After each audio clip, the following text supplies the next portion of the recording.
नमस्कार साथियों, सभी का वेलकम। देखो दोस्तों, बात करेंगे पटवारी भर्ती, स्टेनोग्राफर भर्ती और आरएस प्री एग्ज़ाम के बारे में। क्या अपडेट न्यूज़ है। पटवारी भर्ती 23 और 24 अक्टूबर को होने जा रही है। स्टेनोग्राफर भर्ती स्टेनो टाइपिंग टेस्ट 29 से 31 अक्टूबर और आरएस प्री एग्ज़ाम 27 अक्टूबर। पटवारी भर्ती परीक्षा 23 से 24 अक्टूबर को, आरएस 27 को, स्टेनोग्राफर 29 से 31 अक्टूबर को।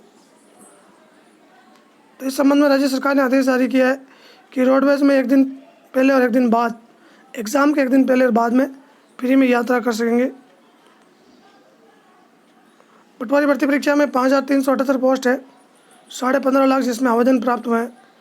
स्टेनोग्राफर एग्ज़ाम है, उसमें कम से कम 10 से 12 हज़ार अभ्यर्थी शामिल हैं। 50,000 अभ्यर्थी एग्ज़ाम दिए थे, जिसमें से 10 से 12 हज़ार को स्टेनो टाइपिंग के लिए कॉल किया था। ये एग्ज़ाम 29 से 31 अक्टूबर ऑनलाइन होगा और बहुत जल्द इसके फॉर्म भरवाया जाएगा स्टेनो टाइपिंग का।